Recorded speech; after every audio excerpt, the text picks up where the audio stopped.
Selamat Saboy ke daerah Tutong.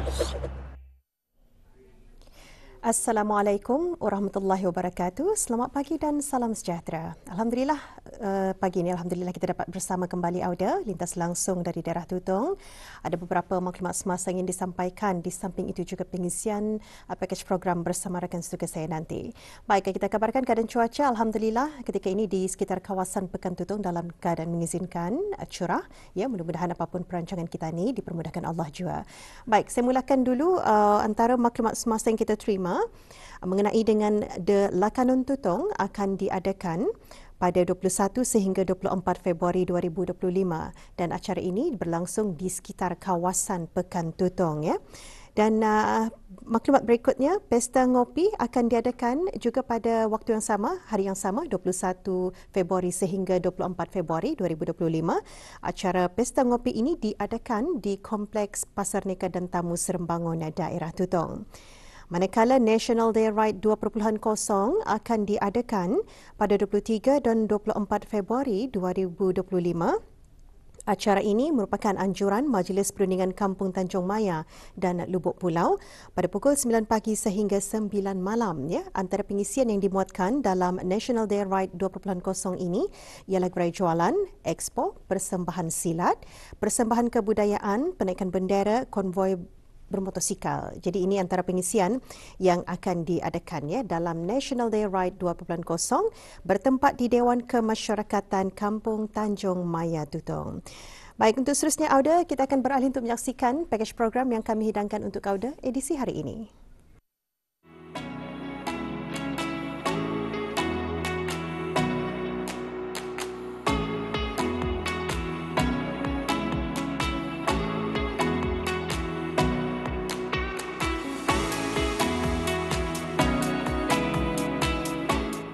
Sebagai sebuah negara yang terletak di Kepulauan Borneo, negara Brunei Darussalam memang kaya dengan flora dan faunanya dengan memiliki tumbuhan buah-buahan yang unik, bermusim dan kejarangan. Beberapa spesies buah-buahan di negara ini dikategorikan sebagai buah-buahan nadir, iaitu merujuk kepada jenis buah-buahan yang tumbuh semula jadi di hutan atau yang jarang ditemui, sukar untuk didapati atau yang hampir pupus di suatu kawasan atau wilayah tertentu.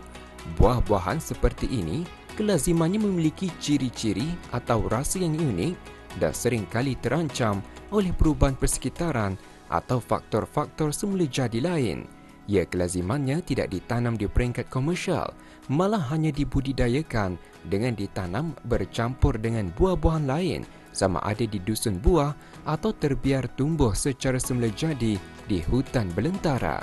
Berikut antara jenis buah-buahan nadir yang kami bawakan melalui pakej program pada kali ini. Kembayau.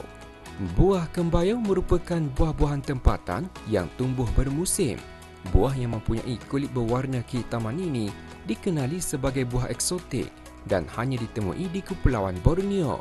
Buah ini turut dipanggil dabai atau daba, selain juga dikenali sebagai zaitun Sarawak, di mana ia mempunyai banyak cabang dan mampu tumbuh tinggi sehingga lebih 21 meter, yang kebiasaannya tumbuh subur di kawasan berbukit.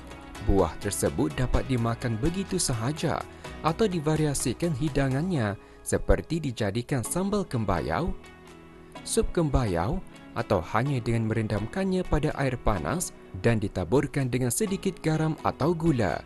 Tidak hanya isi buah kembayau yang dapat dikonsumsi, malah isi dari biji buah tersebut juga dapat dimakan. Isi bijinya yang direbus mempunyai rasa yang enak dan lemak-lemak seperti rasa kacang senyum. Buah kembayau juga diketahui mempunyai banyak khasiat dan nilai nutrisi di dalamnya, seperti membantu dalam proses penghadaman, baik untuk kesihatan jantung, bersifat anti radang dan tinggi dengan antioksidan bagi melindungi badan daripada radikal bebas.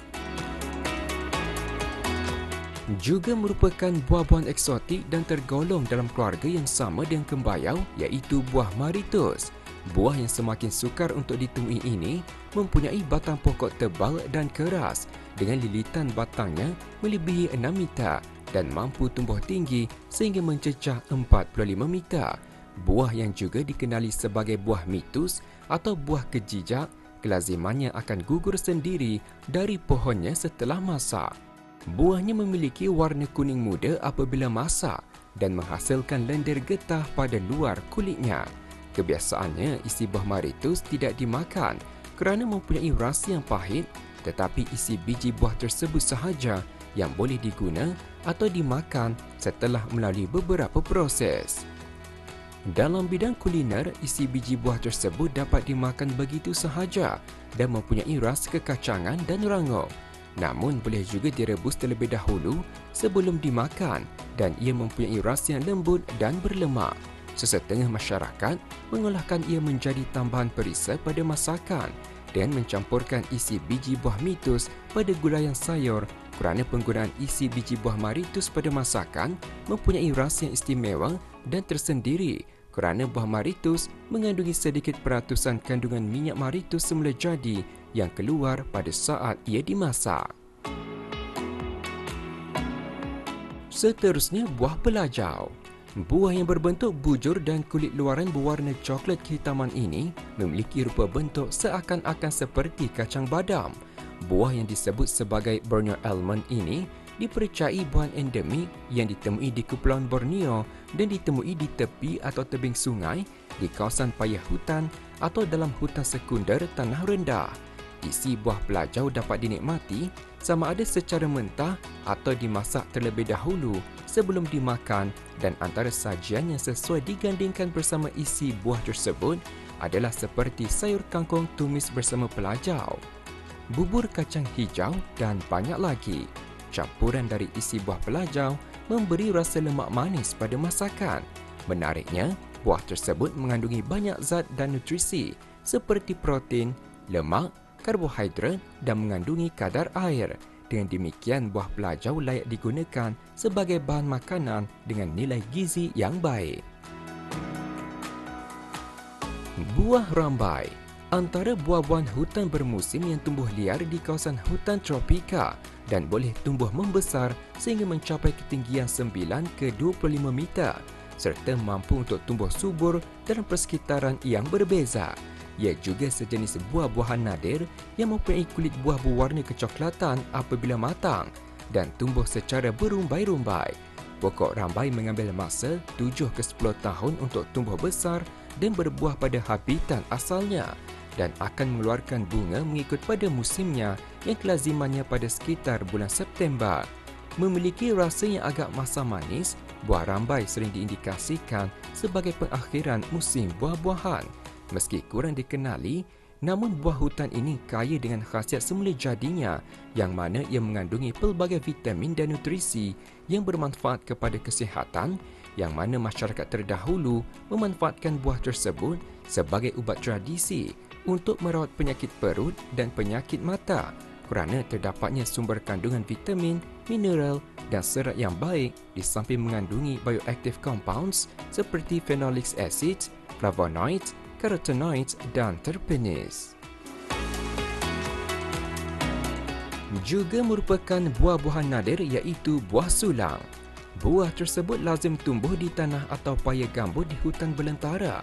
Pokok buah sulang kebiasaannya mampu tumbuh tinggi sehingga mencecah lebih daripada 10 meter. Ia memiliki bentuk fisik seakan-akan buah biabas atau guava, terutama dari segi warna luarannya yang berwarna hijau dan permukaan kulitnya agak kasar. Buah yang juga disebut sesagir kurang dikenali ramai, namun ia mempunyai keunikan dan keistimewaannya tersendiri, yang mana isi buah sulang yang sudah masak atau matang tidak dimakan, melainkan hanya digunakan sebagai pewarna asli pada campuran masakan. Kelazimannya ia digunakan dalam campuran seperti kelupis oleh masyarakat Kedayan untuk menghasilkan kelupis sulang. Penggunaan pewarna semula jadi daripada buah sulang menghasilkan warna yang kuning dan penggunaannya pada masakan adalah lebih baik kerana ia daripada bahan alami yang tidak tercemar daripada campuran kimia serta memberikan warna yang cantik serta menambah rasa yang sedap pada masakan. Buah nadir seterusnya, buah tampoi. Ia tergolong dalam keluarga yang sama dengan buah rambai. Buah tampoi dipercayai tumbuhan endemik di Kepulauan Borneo sehingga ke semenanjung Malaysia, Sumatera dan Jawa. Buah berbentuk bulat, rata di hujung dan pangkalnya ini boleh tumbuh tinggi mencecah dari 4 hingga 60 meter di dalam keadaan semula jadi. Kebiasaannya musim buah tampoi adalah sekitar bulan Julai hingga September dan apabila ia berbuah, pokok tampoi menghasilkan buah terus pada batang dan cabang besar yang mana buahnya meliputi batang pokok. Ia memiliki rasa sedikit kelat, sedikit manis dan sedikit berlemak yang dimakan segar begitu sahaja. Kebaikannya ia mengandungi banyak khasiat yang baik untuk kesihatan, antaranya mampu merawat diabetes, jangkitan kulat, malah baik untuk penjagaan kulit. Tuntasnya, negara kita ni amat bertuah kerana dikurniakan dengan berbagai-bagai spesies buah-buahan yang unik, eksotik dan istimewa yang dapat kita ni peroleh dan nikmati sebagai sumber makanan yang berkhasiat.